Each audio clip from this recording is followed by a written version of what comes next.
todos, vamos falar um pouco sobre ortoceratologia e sobre ortoceratologia no controle da miopia, né? Vamos ver aí o que temos, né?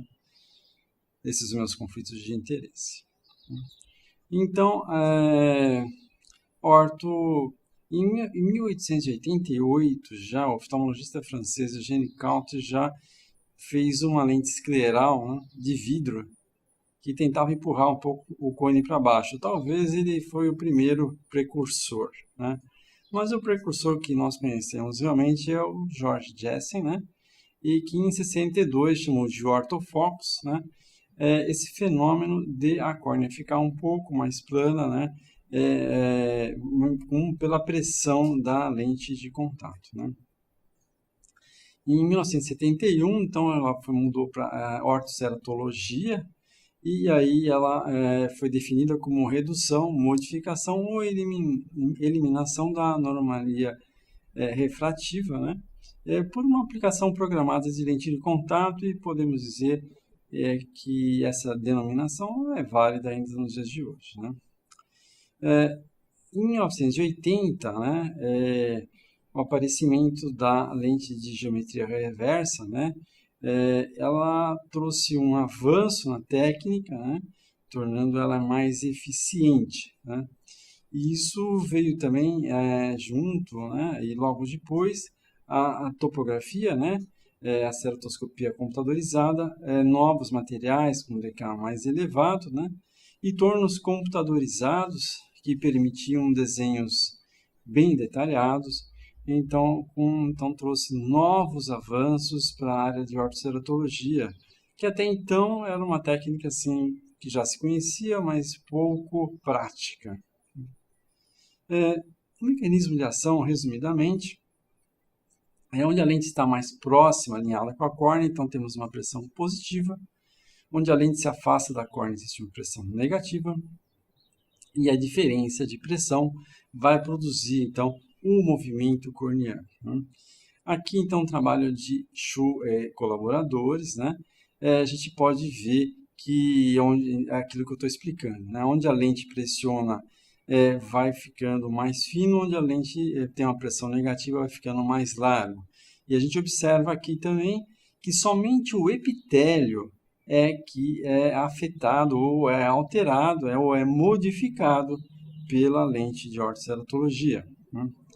Então, os exames importantes para a gente fazer a adaptação, né, e controle também da miopia, é a refração sobre cicloplegia, a topografia, de preferência fazer mais de uma e usar a média, em geral a gente sugere fazer 4, o diâmetro da córnea, e para quem quer fazer o controle da miopia e ver se está funcionando, a medida do comprimento axial também é bem interessante e importante, né? Na segunda fase de adaptação, então nós vamos colocar a lente indicada, considerando a topografia. Vamos colocar a fluorescina para ver o padrão, né, da lente no olho. Deve-se aguardar 30 segundos até 2 minutos para ver melhor o padrão, né? E aí nós vamos verificar a centralização, a rarefação central, a curva reversa, a área de apoio periférico. Vamos ver a seguir aqui, ó. Primeiros pontos importantes da adaptação, né? Então, em primeiro lugar, esse padrão que a gente está vendo, né? Um padrão de geometria reversa, um padrão de bullseye, né? Que a gente vê ali uma rarefação central, depois uma área de acúmulo, depois outra área de apoio e aí finalmente a periférica, né? Então, vamos lá, né? Aspecto de bullseyes, a gente vai ver que a lente está centralizada, a gente vai ver que a lente tem ali uma área de curva reversa, né? E aqui a gente tem aqui a área de apoio, ó, a gente pode ver ali a área de apoio, tá? E aqui, então, a periferia da lente, né? Que é limitada, mas tem que estar patente, tá?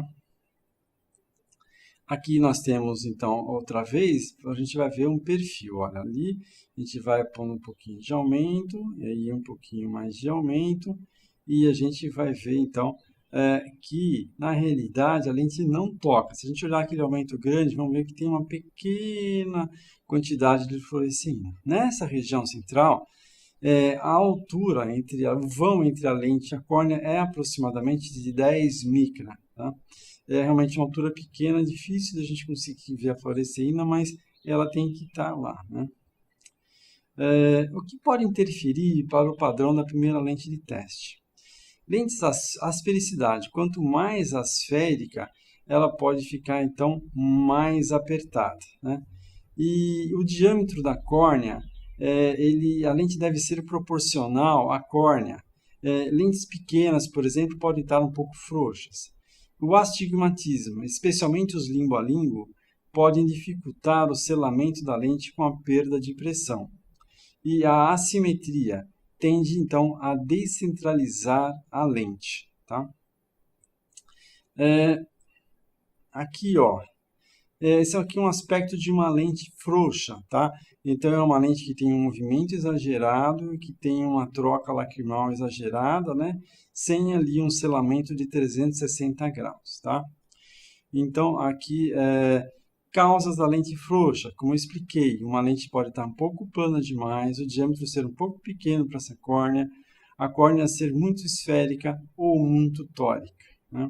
A conduta, apertar a curva base ou então aumentar o diâmetro ou uma curva periférica, curva intermediária tórica, tá? Aqui uma lente apertada, tá? Uma lente apertada produz, em geral, uma descentração inferior, o movimento da lente fica um pouco reduzido e o afastamento do centro da córnea.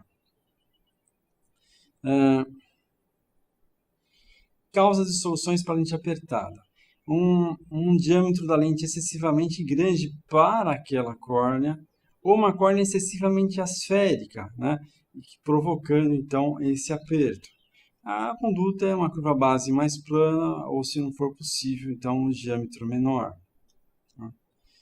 E aqui, uma lente descentrada lateralmente, em geral, uma adaptação realmente não ficou muito boa, né?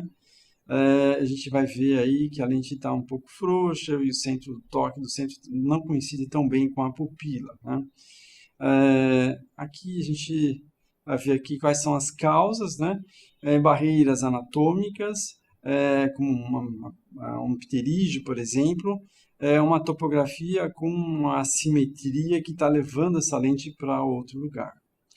A conduta, aumentar o diâmetro, pode ser, por exemplo, numa córnea simétrica, você tem na parte mais periférica da córnea uma simetria maior, um aumento do diâmetro vai ajudar. Diminuir o diâmetro pode ser também, se você tiver ali uma alteração ali na parte periférica da córnea, um diâmetro menor pode evitar essa barreira anatômica, né?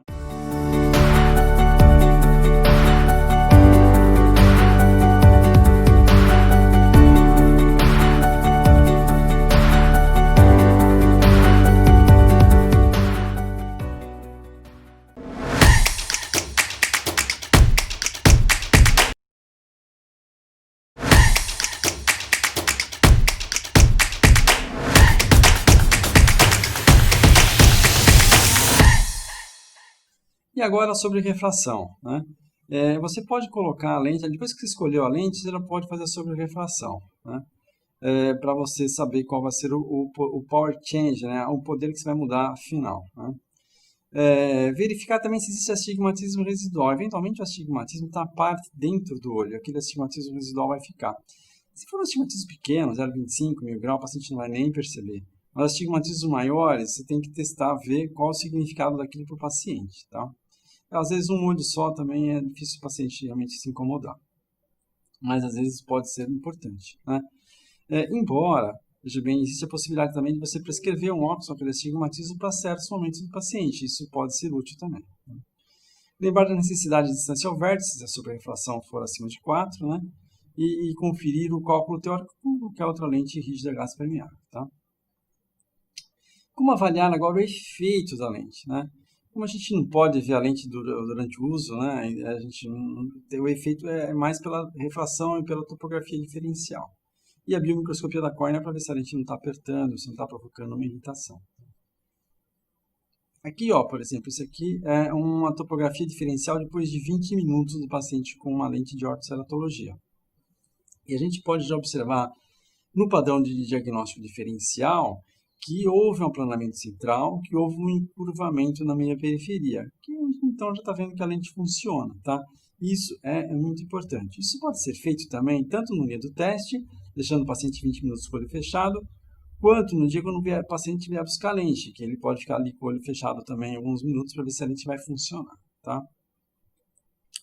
E depois você vai seguindo esse paciente, né? Então aí ele vai aprofundando esse efeito, vai alargando a zona de tratamento e fazendo esse tratamento mais profundo, né? Então a gente pode observar aqui na primeira fileira ali à direita, a gente vê uma zona de tratamento, depois embaixo a gente vê uma zona de tratamento maior ainda, né? E isso é normal ocorrer, tá? Ele vai aumentando essa zona, vai durando mais tempo, então o paciente ele vai conseguindo ter aquele efeito por mais horas e mais largo, né? Em geral, depois de 2 semanas, mas isso ainda pode realmente ajustar um pouco mais, até um pouco mais de tempo, dependendo do paciente, até um mês, para ele conseguir o efeito estar largo, né? Está bem mais estável, né? Situações que precisam de correção, né? Então, pequenas descentrações na área de tratamento podem ser aceitáveis se não prejudicar a acuidade visual, né? Nas outras condições, precisamos rever a configuração da lente, né? Então, vamos ver aqui, no caso, como é que a gente pode corrigir e por que ocorrem os problemas, né? Então, a gente já tinha visto, né? Aquela lente frouxa, o que acontece? A gente vai ver ali na topografia diferencial, ó, que o tratamento dessa lente frouxa ficou um pouco mais superior. É o que a gente chama de smile face, né? O paciente fica com aquela face de sorriso, tá? É um padrão de sorriso, né? Então, e aí a gente vai apertar um pouco mais a lente, né? Ou fazer ela um pouquinho maior. Outro padrão que acontece é aquele padrão frown face, que é o padrão de zangado, né? Então, aí nesse caso é o contrário, né? A lente de centro inferior, o tratamento da descentrada inferior, e eventualmente você pode ter uma ilha central, como a gente está vendo lá. No centro não está bem tratado, né? Então, aquela ilha central também pode ocorrer uma lente apertada e o caminho é lógico, uma lente mais plana ou um diâmetro menor, né? Aquele que tem uma descentração lateral, a gente já viu, né? E a gente vai ver ali no diagnóstico diferencial, você vê que o tratamento realmente está descentralizado e aí a gente pode aumentar o diâmetro, diminuir o diâmetro, ajustando com a córnea do paciente. Aqui a ilha central é por uma lente apertada, que nem a gente viu, aqui é uma típica ilha central. Em alguns casos, quando o paciente está bem adaptado, a ilha central pode ocorrer nos primeiros dias e aí depois ela desaparece. Então, se a lente estiver bem adaptada, pode esperar uns dias, tá?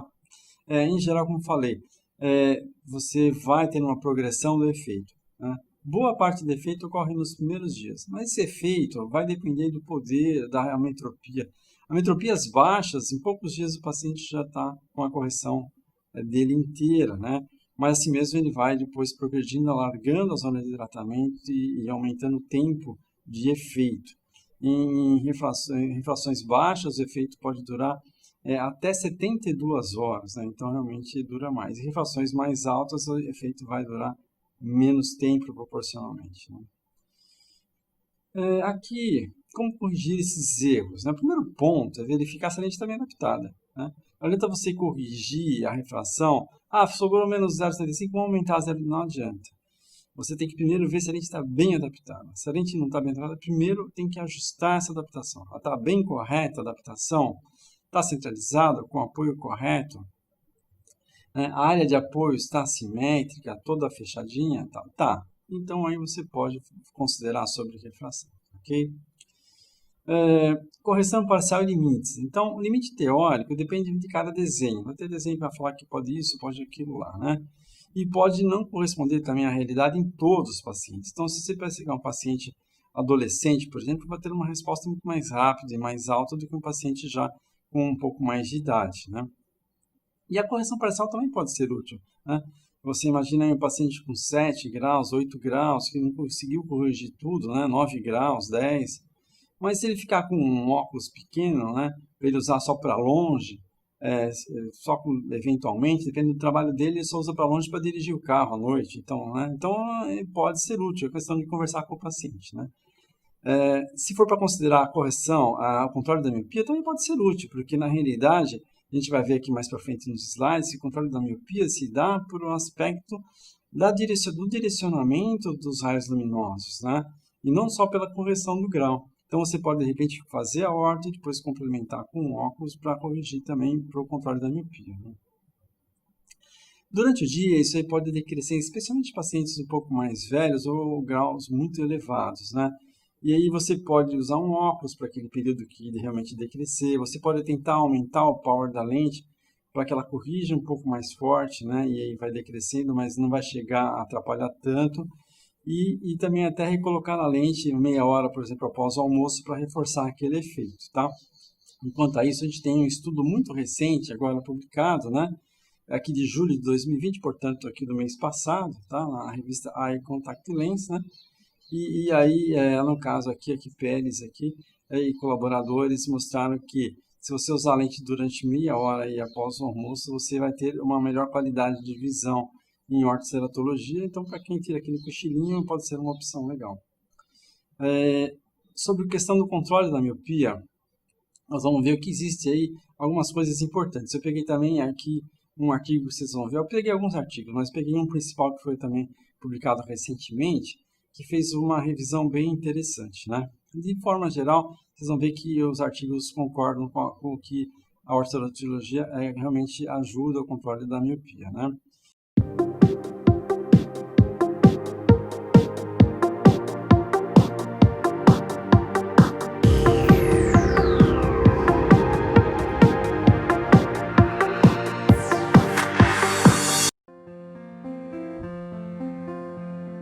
Un comprobado líder en la práctica de lentes especiales y ojo seco.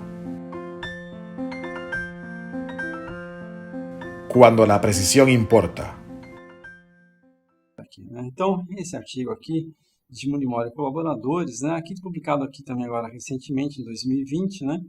E ele na revista Contact Lens Anterior Eye, né?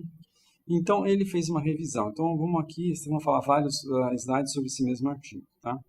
Primeira coisa, ele fala sobre um primeiro estudo de controle da miopia, que foi publicado em 2005 por ali está errado, faltou um H, e colaboradores, né? Então, no caso, 35 pacientes com ortoquei por 2 anos, né? O diâmetro axial aumentou 0,29 e no grupo controle aumentou 0,54, né? Isso foi considerado um dos primeiros estudos, ou se não o primeiro estudo de controle da miopia, né? Depois, mais para frente, então, o Aline e colaboradores também fizeram um trabalho, o resultado foi muito semelhante, 0,25 de aumento no grupo de ortoquei, 0,57 com o grupo controle, né? E vários outros trabalhos se seguiram com resultados semelhantes, né? O primeiro grupo realmente randomizado com 102 crianças, também tiveram 0,36 para o grupo com ortoquei e 0,63 para o grupo controle. Aqui a gente vai ver aqui uma tabelinha com vários estudos, a gente vê que a maioria foi assim, com ortoquei um aumento aí todos em 2 anos, né? De 0,25, 0,29, mas todos você vai ver que, no caso, os grupos controles aumentaram mais, né? Então, vários trabalhos mostrando realmente um resultado similar de controle da miopia, que a ortoquei realmente reduz um pouco o alongamento do olho, né? Aqui, quanto ao mecanismo de ação, né, o mais aceito é que a transformação de um defocus hipermetrópico em defocus miópico da retina periférica, esse seria o efeito da ortoquei, né? Olhos míopes, geralmente, eles são mais alongados e, portanto, então, mais sujeitos ao defocus hipermetrópico na retina periférica, né? No caso aqui, Queiroz e colaboradores examinaram 28 pacientes míopes antes e depois de estarem usando ortoquei por um mês, né? O que eles observaram, né?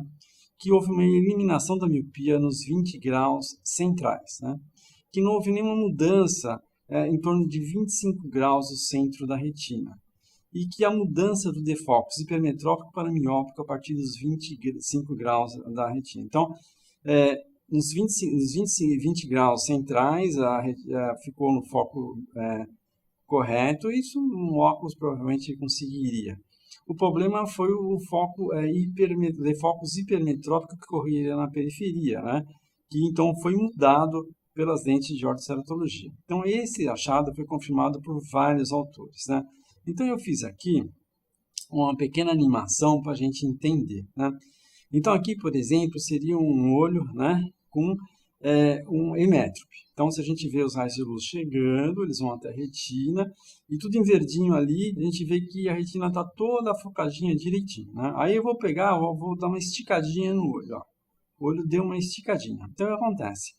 Aí a gente vê que o foco ficou naquele lugar, a retina foi lá para trás, então o olho está vendo desfocado, tá? Então nós vamos pôr aí um óculos ou uma lente de contato. Vou colocar lá, pronto, coloquei, tá?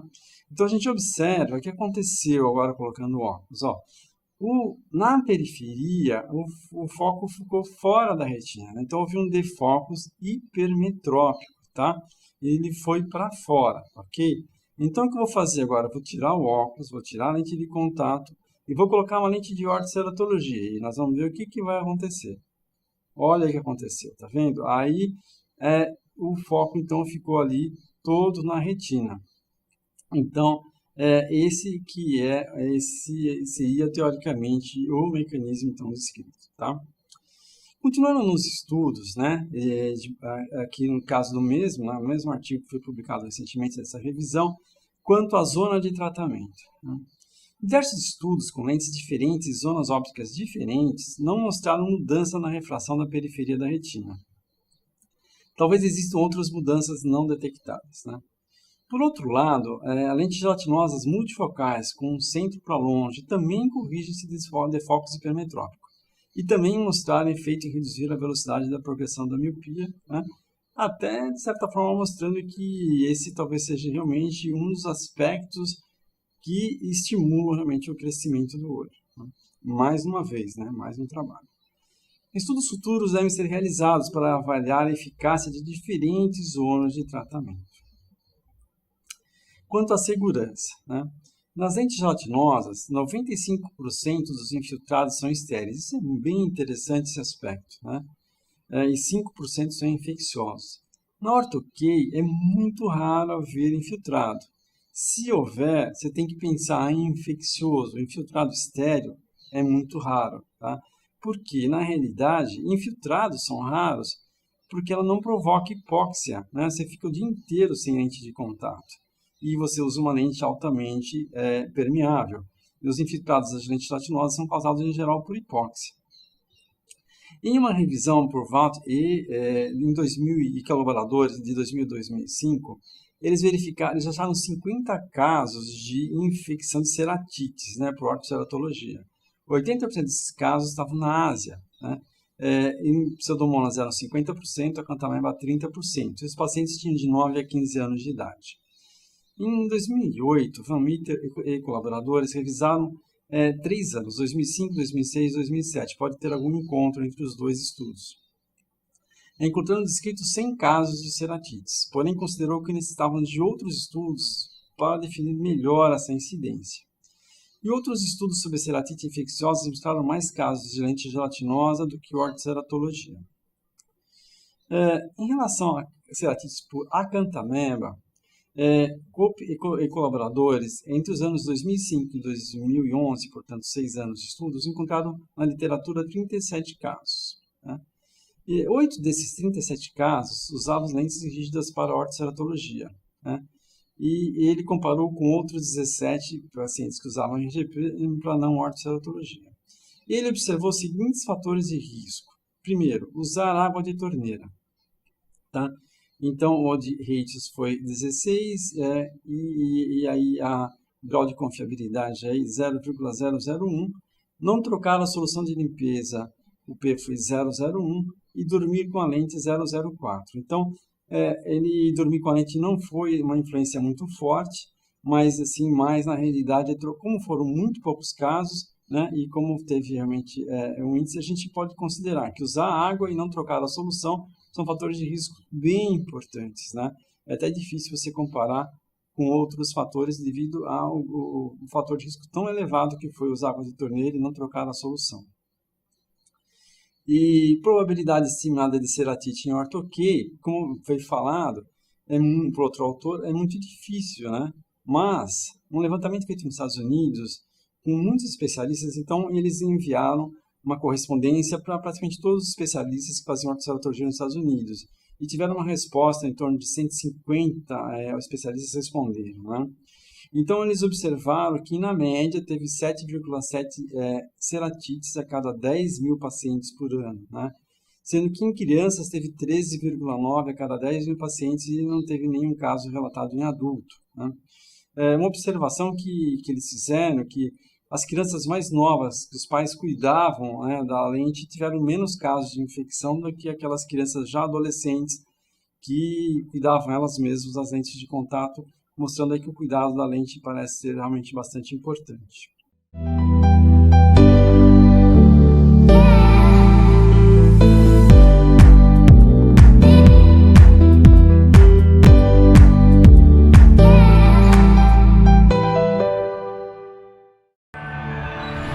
OneFit Med es un lente escleral delgado hecho a la medida que le permite a usted personalizar el diseño para cada ojo, logrando una oxigenación adecuada a la córnea y a las células madre. Aqui já é um outro estudo, né? Saímos daquele lá de uma revisão, e esse é um estudo aqui, ele comparou 66 pacientes com ortoceratologia e 36 com controles, né? E o interessante desse estudo é que ele não seguiu 2 anos, ele seguiu em média de 12 anos, é um segmento bem maior, né? Com miopias entre meio e 8 dioptrias e astigmatismo até 3, né? Então, comparado ao grupo controle, o grupo de ortoceratologia teve menor tendência à mudança no erro refrativo com significância de 0,001, ou seja, não há nenhuma dúvida nesse caso que a ortoceratologia realmente reduz a progressão da miopia, né? Nesse mesmo estudo ainda, ele observou que o perfil de segurança foi aceitável, ele não fala muito mais coisas sobre isso. Ele observou que o astigmatismo inicial influenciou negativamente a redução da progressão da miopia, ou seja, quanto mais astigmatismo inicial, menos controle da miopia foi conseguido. A intensidade inicial de uso e poder da refração não afetaram os resultados, ou seja, então realmente parece que o poder da refração, mesmo sendo alto, a gente pode fazer, né, que vai dar efeito. Houve uma aparente redução do efeito de controlar a miopia com o passar dos anos, em comparação com o grupo controle. Porém, isso provavelmente se deve a uma natural estabilização da miopia do grupo controle. Então, ele começou, por exemplo, a usar um paciente com 9 anos e o grupo controle tinha 9 anos. Então, depois de 10 anos, um tinha 19, outro também, né? E é claro que esse paciente que tinha 9, ele continuou crescendo até aos 10, aos 11, aos 12, mas depois parou de crescer. Então, a partir de uma certa idade, os dois parariam de crescer usando ortoceratologia ou não usando ortoceratologia do mesmo jeito. Então, ela vai ter efeito mais naquela fase de crescimento mesmo, né?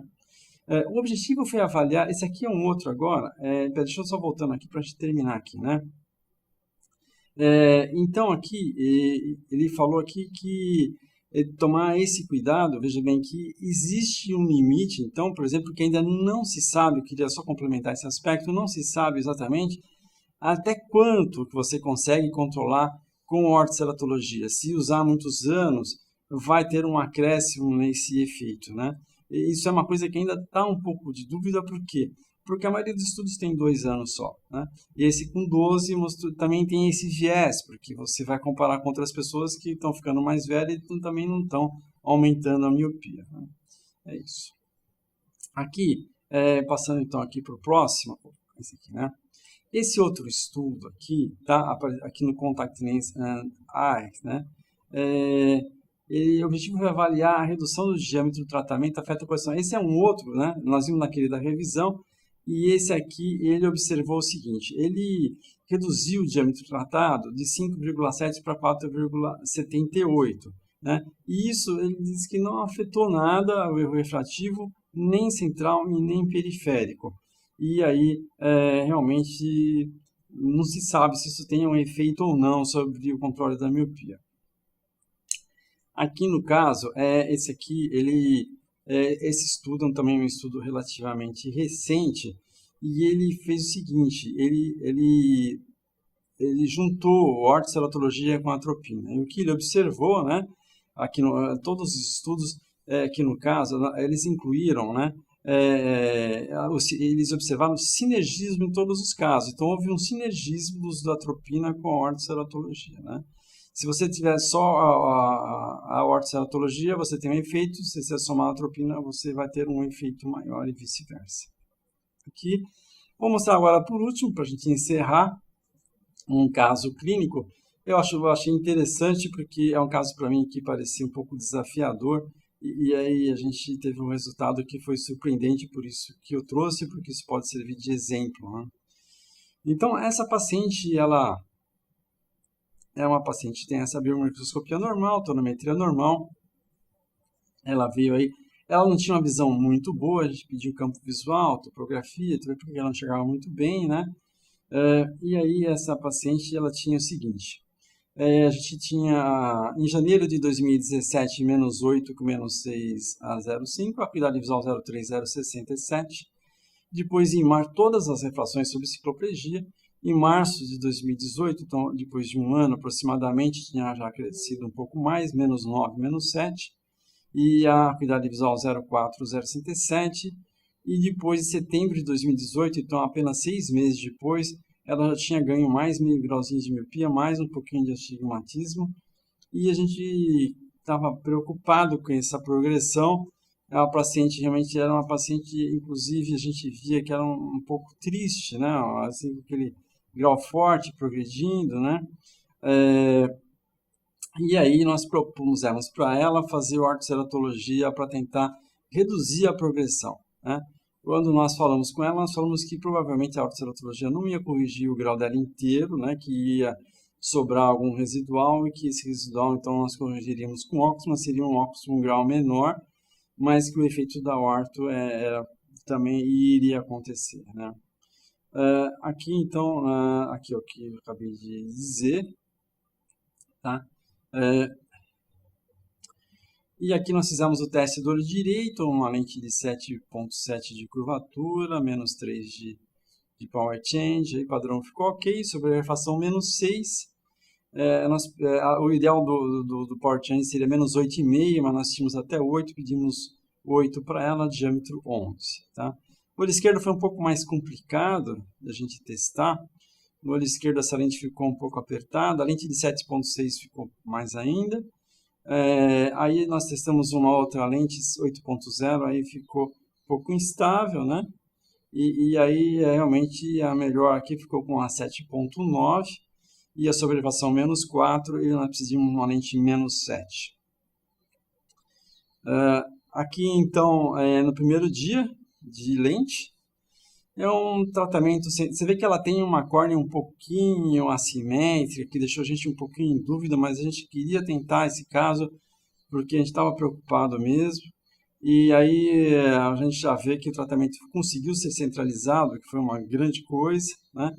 E aí a gente deixou ela um pouquinho mais, uma semana a gente vê com o aprofundamento do tratamento, né? E aí a gente foi deixando e o tratamento dela foi se aprofundando, né? Então, após o primeiro dia, a acuidade visual estava a conta dedos ainda, né? E ela sentiu um pouquinho de desconforto. Após uma semana, a acuidade visual sem correção, 0,3, era uma visão que ela tinha com óculos. Após 2 semanas, a acuidade visual sem correção estava 0,8, né? E ela depois progrediu um pouquinho melhor. Depois de um ano, a gente tinha visão 1 e 0,8. E a refração, sobre a refração, ela está plana já há mais de um ano, né? 0, né? E a visão está nessa faixa 1,08. Muito interessante esse crescimento da acuidade visual, eu não sei explicar totalmente. Em parte, a gente tem que considerar que o tamanho da imagem é maior do que com óculos, né? E ela está o tempo todo com correção, talvez isso tenha estimulado um pouquinho mais ela na acuidade visual dela, né? Talvez ela tivesse alguma ambliopia bilateral e nessa faixa de 14 anos conseguiu também melhorar um pouco mais.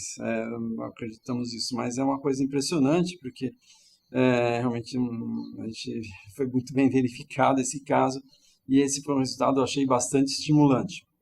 Tanto mesmo que ela estivesse precisando de um óculos residual, eu acho que vale muito a pena. Então, aqui nas considerações finais, temos que o estudo, a ortho-key se mostrar efetiva no controle da miopia. Devemos considerar, porém, que seus efeitos têm limites ainda a ser definidos. Não sabemos se, vamos usar 5 anos ou 6 anos, se vai continuar o efeito de controle da miopia ou não, porque a comparação é muito difícil, o paciente cresce, os comparativos crescem também, né? Os estudos atuais indicam ser promissor o uso de concomitante de atropina. Então, por exemplo, talvez um paciente que você não consiga um ótimo controle com atropina ou não consiga um ótimo controle com o ortoceratologia, você acrescenta o outro tratamento junto. Lembrando que quem usa atropina precisará de alguma forma de correção e a ortoceratologia então poderá ter essa função aí de ajudar então no controle e também corrigir a miopia como uma alternativa também, né? Então era isso, muito obrigado pela atenção, espero que tenha colaborado aí com o raciocínio de vocês. Um abraço.